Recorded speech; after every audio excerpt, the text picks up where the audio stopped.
Riifoormii taa'anii asitti immoo hawaasni ganda kanatti tajaajila dura fagoo deemaa argatu sana gandarratti argachuu jalqabeera. Deddeebiin hawaasaa abbaa dhimmaa baay'ee hir'iseera jechuudha. Abbaan dhimmaa kana dura waajjira garaagaraa gandatti kan fixachuu qabu ol magaalaa deemaa bakka baay'ee deddeemaa ture. Deddeebiin baasiin garaagaraa baay'ee hir'ateera waan ta'eef riifoormii kana keessaa hawaasni qajeelatti fayyadamaadha. Kanaaf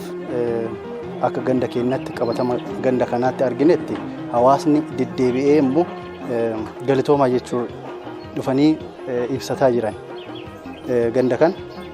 baasiin isaanii hir'ataa jira, deddeebi'uun hir'ataa jira. Akkaataan itti tajaajilli hawaasaa kennamu garaagarummaa guddaatu jira. Galatooma. Kana dura waajjira asitti gandarratti tajaajilli argatan tokko yoo ta'e ol deebi'anii ammoo magaalaa irratti bakka baay'ee deddeebi'an ture. Amma tajaajilli hunduu gandarratti asumatti deebii hunda argatanii deebi'an. Inni biraa deddeebiin illee ture kana dura akkaataan itti tajaajila hawaasaa kennanii garaagarummaa guddaa qaba. Amma qaama barateetu dhufe waan ta'eef qaamni barate akkamitti akka keessummeessu beekaa, amala namoota garaagaraatiin keessummeessaa. Kanaaf amma namoonni baay'ee itti gammaduu isaanii deddeebi'anii dhufanii asitti ibsaa jiran. Nuti amma wanti guddaan qara misoomaa wal qabatee gandi of danda'ee akka misooma daandiis haa ta'u, kan cirrachaas haa ta'u, kobiliillee haa ta'u, ogeessaa of danda'e gadi buusanii asitti akka tajaajila inni argatuuf madda galii ofiillee hawaasni galii ofii sassaabee waa ofiitti amaniitiin jedhu akka asitti tajaajilu. Keessumattuu jaarmaalee jajjabeessuu wal qabatee waajjirri amma yoo heddumminaa yoo as ilaalan kutaa haga 4-5-6 ta'a. Jaarmaaleen illee keessumattuu jajjabeessuuf waajjira argachuu qaban. Kanaan akka ganda majaajiltootaatti carraan jiru manni moofaa afoo keenya kana jiru kun duranaa baajata ummataatiin diigamee jaarmaalee illee kutaa hawaasaa abbootii gadaatiif illee amma hirmaannaa ummataatii asii ijaarameera. Amma fuuldura keenya argitan kun deebii gara mana murtii namni deemuurra tarsiimoo amma gadi bu'e kanaan akka asitti wanti hundinuu deebii argataa deeman taasisuu keessatti uummanni illee waan qabatamaa argaara waan ta'eef hawaasa badhaa kennaaf sadarkaa gandaatitti durii seektara gara 25 bulchiinsa magaalaa jira. Wanti hundinuu gara sadarkaa gandaatitti gandi of danda'ee baajata ofii qabaatee deebii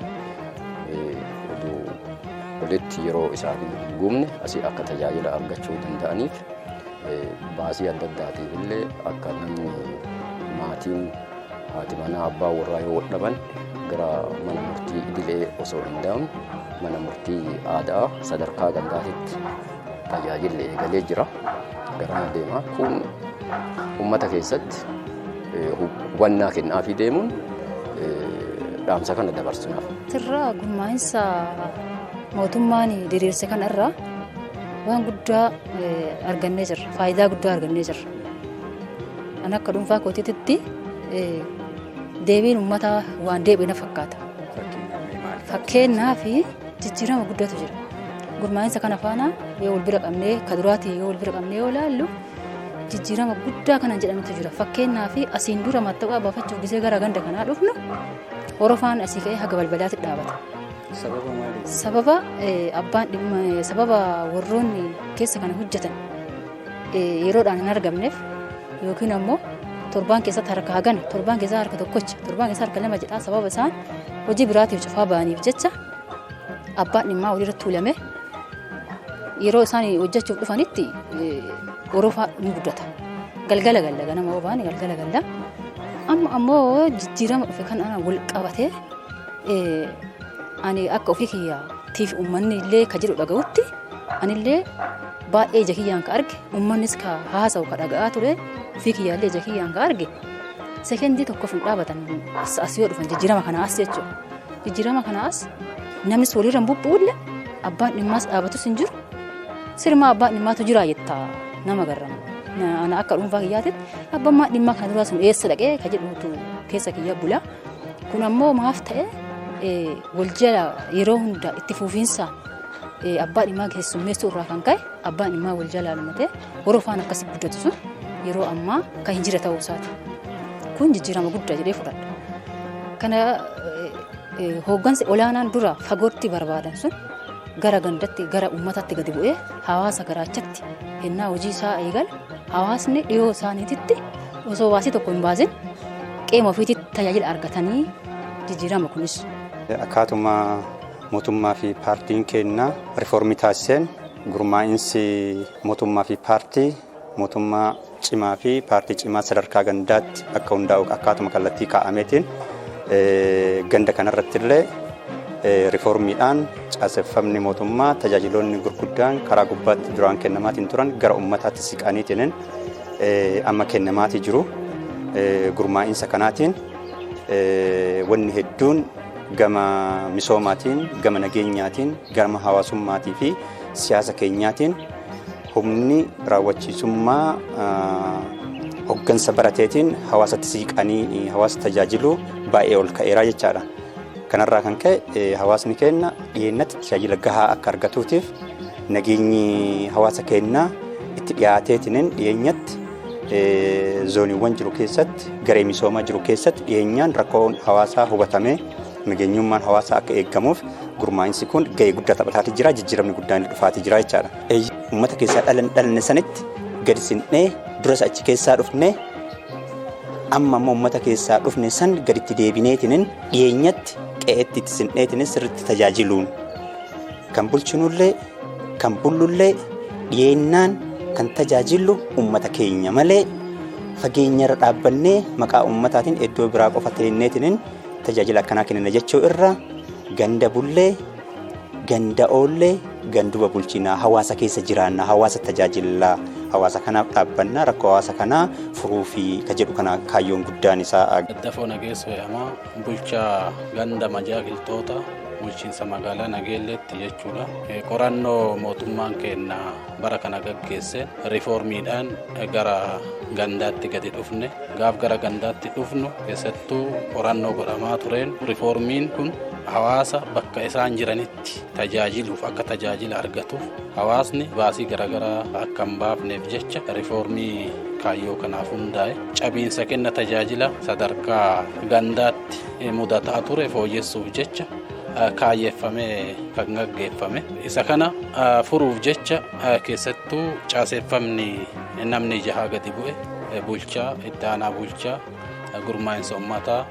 hawaasummaa fi buraalee misoomaa namni jahaa gara gandaatti gadi bu'e akkuma beekamu dambiis mootummaan gadi buuse dambii san irra dhaabbachuu keessattuu kenna tajaajilaa irratti hawaasni kenna cabiinsa kenna tajaajilaa jiru san tajaajila qulqulluu fi yeroo isaa eeggate bakka dhiyootti tajaajila akka argatuuf hojjechaa kan jirru keessattuu hojii kana dirqama lammummaa lammiin tokko irraa barbaadu qaama miidhamaa hiyyeessi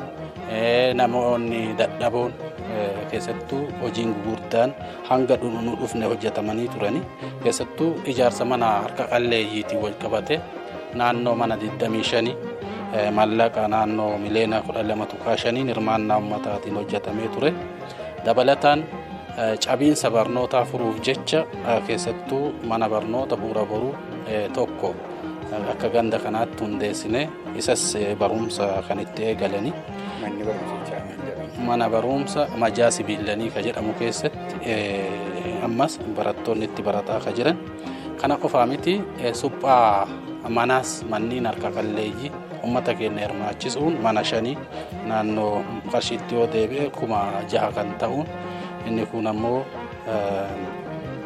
bittaa keessattuu uummanni keenya kun iddoo magaalaa dhaqee zoonii tokkorraa zoonii tokko deemuuf baasii akka isaan hin barbaachifne hirmaannaa uummataatiin gaarii 4 harree waliin binnee fi turre inni kunis qarshiitti yoo deebi'e qarshii 188 kan ta'u kana qofaa miti re'ee foolaas naannoo 8 binnee uummata keenya harkaan kageennee fi lukkuus naannoo lukkuu 300 daftara qalama baay'inaan keessattuu midhaan nyaataa ummata kanaaf ummata harka qalleessa beelaa kana beela baasuuf jecha waan kennamee fi walumaa galatti harka qalleeyyii 235 mallaqatti yoo deebi'e qarshii miliyoona 20 tajaajila garaagaraa kan goonee fi hanga ammaatti keessattuu kana keessatti hojiilee tokko tokko sektiraaleedhaan yookaas hojii fayyaa keessattuu fayyaa jechuun namni fayyaa qabutu hojjatee jiraata waan ta'eef ummanni keenya fayya qabeessa akka ta'uuf jalqaba hubannootu uumamee jechuudha. Dhibeelee garaagaraa irraa akka bilisa ta'an hubannoon dhibee busaa garaagaraa irraa keessattuu kuufamni bishaanii haroo akka hin argamneef jecha wanti bal'aan hawaasni keenya bahee humna isaatiin hojjatee jira. Inni kun ammoo keellaa fayyaa hin qabu ture. Gandi kun amma keellaa fayyaa tokko haga dhufnetti hirmaannaa ummataatiin naannoo qarshii miliyoona 2 akka ta'uun ijaarree amma eebbaa fi hojii eegalchiisuu qofan nuuf waan ta'eef kana raawwanneerra gama fayyaatiin mana fincaanii fooyya'aa abbaa warraa fooyya'aaf naannoo abbaa warraa 9,300 ol qabna. 9,930 iyyuu manni keessattuu manni fincaanii moodela yoo jennu harka dhiqannaa ka qabu bishaan ka qabu inni kun oodiit ta'e abbaa warra rakkoo qabu irratti tarkaanfilee garaagaraa osoo hin taane hubannoo uumuun kan raawwatame kun ammoo mana fincaanii waliini. Namni magaalaa kana keessatti magaalaa qulqulluu jiraachuu barbaada. Namni bakka argetti akka fincaan akka hin hagneef jecha zoonii mana fincaanii tokko ijaarreerraa jechuudha. Mana fincaanii fooyya'aa zooniin ijaarreerraa mana fincaanii naannoo tokko kun ammoo hojii keessattuu qonnaa keessatti qaala'insa gabaa tasgabbeessuuf nyaata koo booroo kootti ka jedhu namni baay'een booroo isaatti waan nuufii danda'u qopheeffachuu akka danda'u kuduraan muduraalee adda addaa akka qopheeffachuu danda'u hubannoon kennameef hojiittis galameera jechuudha. Kun ammoo gaagura idilee fi inisheetiivis booroo isaaniitti hojjechuu akka danda'an kun furdisa loonii horsiisa lukkuu furdisa keessattuu magaalaan keenya hojii furdisa horiitiin beekamtu waan taate wanti bal'aan akka ganda keenyatti hojjetameera. Kun mala namaan diqaalomsuu keessattuu AI kan jedhamu kanarratti bal'inaan uummata keenyaa hubannoo uumne waggaatti naannoo horii 1,400 ol AI kennuu fi katurre ammatti sa'aatii kanatti horii 595 irra jirra waan ta'eef kun raawwatameera jechuudha. Kun kompoostii ciicooti. Kompoostii ciicoo jechuun keessattuu hawaasa baa'oogaazii mana isaatii qabu irratti hojjetama waan ta'eef isa kanas meetir kuubii 87 qopheessineerra. Inni kun hojii karaa qonnaatiin hojjetame. Barnootaan immoo barnoonni keessattuu cabiinsa barnootaa furuuf jecha gumii tiraansfoormeeshinii sadarkaa gandaatii kaasee haga manneen barnootaatti mana barumsa mootummaa 4 qabna. Kan dhuunfaa ammoo 11 qabna. Waliigala 15 irratti hooggantoonni amma gadi bu'an kunniin mana barumsaa dhuunfaan fudhatanii achitti cabiinsa barnootaa kana fooyyessuuf gumii tiraansfoormeeshiniin wanti hojjetamaa bal'aan jira jechuudha. Inni kun mana barnoota keessattuu barattoota naannoo 8,000 qabna. 8,000 mana barnootaatti deebifnee barsiisaa kan jirru. Galiiwwan inni wal qabatee keessattuu hojii misoomaatiin wal qabatee galii mana qopheessaa galii buusaa gonofaa nyaata barataa buusii miseensummaa gumaataalee garaagaraatiin naannoo miliyoona 3 walitti qabneerraa jechuudha agarsiisu jijjiirama hojjan. Kun ammoo as keessattuu hirmaannaa ummataatiin mana amma harkisinaaf itti mul'atu kana keessattuu mana murtii ganda mana murtii aadaa keessattuu seenaa keenya yaadachiisuuf jecha ummanni dhiyeenyatti afaan beekuun rakkoolee garaagaraa akka furatuuf jecha kootu dhufeen wal araarsaa rakkoo furataa akka deemu mana murtii qofatti rakkoo akka furachuu hin dandeenye asittis aadaa beekuun afaan beekuun akka waliigalee adeemuuf mana tokko qarshii naannoo 200,000tiin ijaarree kan mul'atu kana. Kun ammoo walumaa galatti kun hundi kan milkaa'u yoo nageenyi jiraate. Yoo nageenyi jiraate ganda kana keessatti nageenya keessattuu akka aadaa kennaattis nageenya ooltanii naga bultanii maaltu jira maaltu oolee maaltu bulee jedhee wal gaafata waan ta'eef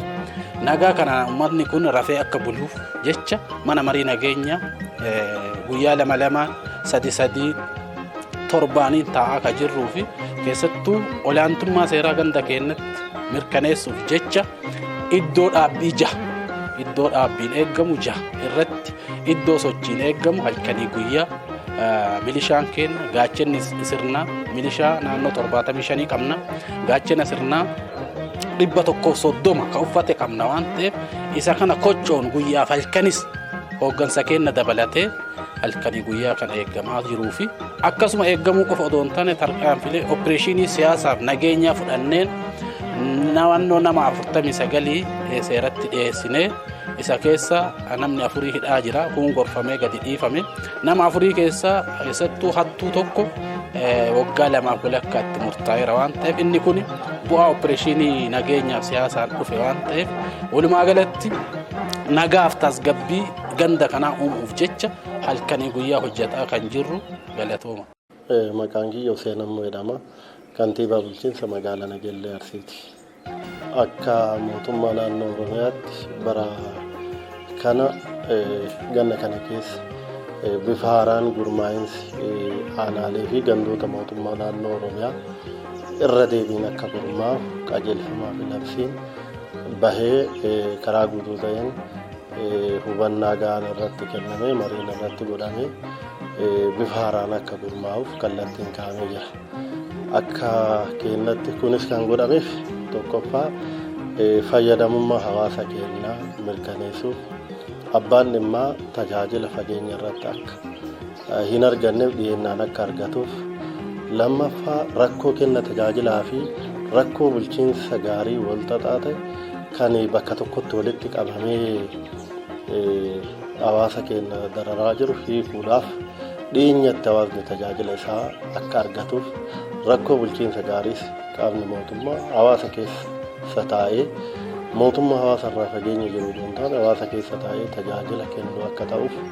abbaan dhimmaa kan mootummaa barbaadu ta'uu hin taane mootummaanis hawaasa ofii keessa taa'ee tajaajila uummataa kennuudhaaf irra deebiidhaan gurmaa'ee nutis bu'uuruma kanaan akka bulchiinsa magaalaa keenyaatti gandoota 8 qabna. Gandoota 8 qabnu irratti irra deebinee gandoota kana gurmeessinee caasaan haaraa hojjetamee waajjiraaleen wal fakkaatan sadarkaa magaalaatti kan walitti deebi'anis akka walitti deebi'an tokkoffaa kan walitti deebi'aniif waan hojiin isaanii walitti siquuf haalaaf amalli isaanii hojiin isaanii waan wal fakkaatuuf bakka tokkotti gurmeessuu waan barbaachiseef bifuma sanaan sadarkaa magaalaatti sektoroota walitti dachaan kan hojiin isaanii wal fakkaatu bakka tokkotti deebi'anii akka tajaajila kennan goone gandootas bifuma sanaan ganda tokko irratti namni 6 muudamaan akka gadi bu'uu fi hawaasa keenyaaf tajaajila akka kennu rakkoon bulchiinsa gaarii fi kenna tajaajila akka hafu yaadamee hojiirra akka wal goone bifuma kanaan gandoota 8 irratti yeroo ammaa karaa guutuu ta'een hooggansi keenya gadi bu'ee hojiitti galee jira. Jalqaba irratti waajjiraalee ijaaruun haala mijeessuun qalama dibuun ganda 8 irratti bifa gaariidhaan hojjetame. Akka sadarkaa lammaffaatti nuyi akka bulchiinsa magaalaatti kan goone gandi hundi galma qabaachuudha qabaadha. Bifuma kanaan gandoonni keenya hundi galma qaba. Galma walga'ii bulchaan asii gadi bu'e haala mijataa hojii uumuun nurra jira waan ta'eef galma qaba. Kan hin qabneef immoo bifa haaraan irra deebinee ijaarra. Ganda 8 qabna. Gandoota 8 galmi nama 200 haga 300 keessummeessuu danda'u jira. Kun immoo namni asii gadi bu'e hawwatummaa akka hin dhabneef haala hojii mijeessuudhaaf akkuma kanaan dura immoo dirreerra taa'anii waltajjii xixiqqaa kan geggeessine bulchaan namoota xixiqqoo namoota murteessoo ta'an sadarkaa gandaatti walitti qabe aduu keessatti karuufa keessatti dhuuntaan gaaddisa galmatti walitti qabe marii akka geggeessinuuf isaa haala mijeessuudhaaf kanaan alas ganda hundaaf laaptooppii kenne ganda hundaaf motora lama kenne ganda hundaaf meeshaalee barreeffamaa kenne hojii raawwachiiftu amma 750 ganda tokko goone sadarkaa bulchiinsa magaalaatti seektarri kan qabu haga qarshii 300 illee warri qabu jira kun immoo namni gadii ol kaawuu duuntaan afillee akka gadawu meerri hawwattummaa ganda sadarkaa gandaatti akka uumamu gandi immoo caaseffama kanaan hamlee horatee hojiitti akka galu hojii gaarii akka hojjetuuf kana hunda goone gandoota kanaaf tokko isaaniitiif hojii kana hojjechuudhaaf bulchiinsi magaalaatiif hirmaannaa ummataatiin yoo xiqqaate ganda tokko irratti waajjira suphuu galma ijaaruuf hanga miliyoona 2 baasiitti ta'e waliigala ganda 8 irratti miliyoona 16 ol ka ta'u baasii ta'e naannoon isaa akka nama hawwachuu danda'utti warri gadi bu'etti akka hamilee horutti karaa kanaan hojjechuuf wanti yaalame jira. Kanas goone karaa guutuu ta'in keessaa baaneerra waan hunda gooneerra hin jennu ammas kana ol haala mijeessuuf maaliif haala mijeessina abbaan dhimmaa ummanni keenya bal'aan ganda jira gandi immoo bakka bu'uura mootummaan jabaa fi paartiin jabaan itti ijaaramuu qaba bakka hawaasni keenya tajaajila itti argatu bakka hawaasni keenya rakkoo keenya tajaajila kanaan dura ture dhabni jedhaa ture fi haqa isaallee jalaa dabaa ture san waan ta'eef bakka sanitti sadarkaa gandaatti tajaajila gaarii akka argatu goone waan hafus yoo jiraate kana boodas laallee kanuma itti daanu ta'a. Gandaan kaasuudhaaf fakkeenyaaf ganda gorbee irratti yeroo ammaa galmatu jira waajjira balbala 8 jira. Ganda iddoo jigeessaa irratti bakki amma jiru bakki dura waajjirri ture ammallee waajjira balbala 6 qaba. Bakki sun manni barnootaallee jira dhiyeenyarra jira waan ta'eef mana barnootaatiif waajjira yoo addaan baafne lafti isaan dhiphata lafa kaaree 4,000 hirmaannaa uummataa fi baasii mootummaatiin fuune yeroo ammaa galmi nama 300 keessummeessuu danda'u balballi waajjira 7 ijaaramee sadarkaa xumuraatti dhiyaatee jira kun immoo ganda hagam akka bulchiinsi magaalaa kutannoodhaan ganda jabeessuuf gandi immoo sadarkaa aanaatti ol butamee rakkoo kenna tajaajilaa kanaan dura ture akka hiikuuf gandi immoo bakka irraa dheessan utuu hin taane bakka deemanii namni itti hojjechuuf nama hawwatu akka ta'uuf gandi lafa namni baasii dhabee bakka taa'u dhabee rakkatee biraa deemuu utuu hin taane bakka nama hawwatu akka ta'uuf kana booda immoo hin goona jennee kan karoorfataa jirru akka bulchiinsa magaalaatti hirmaannaa ummataatiin caasaa keenya waliin kan mari'an bareedina irratti hojjechuu biqiltuu dhaabuuf naannoon sun hawwataa akka ta'uuf gaaddisa namni jala taa'u akka argatuuf galma qofa ijaaruuf galmaa miti bareedinni jiraachuu qabanne isa kana mari'ataa jirra kanaaf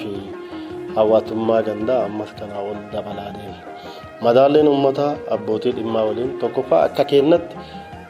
abbaan dhimmaa nurraa xiqqaataa jira rakkoon kenna tajaajilaa kanaan dura bakka tokko kuufamee ganda 8 irraa namni baay'een dhufee asitti salfii dhaabatu hagatee hir'atee jira ammas dhaabbatee guututti hiikkate jechuu baannus fooyya'insi dhufe bu'aan arganne jira maaliif namni hooggansi gad bu'e hooggansa ciccimaa waan ta'eef achumatti deebii kennaa jira darbee wanti garana dhufus yoo jiraate sadarkuma gandaatti caasaa keenya waliin dubbanne achumatti akka hiikkatuuf godhuuf haalli itti yaalaa jirru jira kanarratti immoo baay'inni abbaa dhimmaa hir'atuun lammaffaa immoo tajaajila arganne xiqqoo isii fooyya'insa jira wanti jedhu hawaasa biraa bifa deebiitiin wanti arganne jira kan jedhu kaasuu barbaadeeti. Akka waliigalaatti caaseffamni kun barana ijaarame meeshaadhaanis ammayyaa guutuuf yaalaa jira humna hojjetaatiinis humna namaatiinis ammatti muudamtoota nama 7tu jira. Haala mijeessaarrus baranuma wanti hafu jiraachuu mala. Mootummaan hawaasatti dhiyaatee hawaasa keessa oolee hawaasa keessa bulee rakkoo hawaasaa sana eeguuf caaseffama bifa haarawaan gurmeessee caasaa isaa gara gandaatti gad erge. Uummanni keenya mootummaa gara isaatti dhaqe ofitti qabee akkuma amma godhaa jiru kana ofitti fudhatee akkuma gaafa guyyaa isaan dhaqan anaa dhufu na tajaajiluu dhufte jedhe kana hanqina isaanis waan isaan hanqatus guutee fi akkuma kanaan dura cinaa dhaabbatee yoo wanti hafus jiraate bara kana ijaarsarra jirra waan ta'eef galmas bakki itti xumurre jira bakki itti hin xumurin illee jira kan xumurarra ga'ee jiru waan hundi guutame jechuun hin danda'amu waan ta'eef wanti hanqatus yoo jiraate ijaarsa haaraa keessatti waan haaraa hojjetamu keessatti wanti nama hafu wanti hanqatu hin qabamu waan ta'eef akkuma kaleessa godhaa ture takka gorsaan takka obsaan takka dhoksaan akka kaleessa Oromoo bittoonni bira lufutti waan hanqinni jirus qaawwa jirus ijoollee kana cinaa dhaabatanii ijoollee kanas deeggaranii ofitti qabanii rakkoo kenna bulchiinsa gaarii fi kenna tajaajilaas akka isaanii hiikaniif gorsaanis cinaadha akka dhaabatan akkuma kanaan dura godhaa turan hirmaannaa uummataa ho'atu jira. Hirmaannaa isaaniitiinis waajjira isaanii midhaafatanii keessaa fi ala isaanii illee tolchanii ijoollee kanas gorsanii ofitti qabanii hojii akka isaanii hojjechiisaniif amaanaa jechuu barbaada.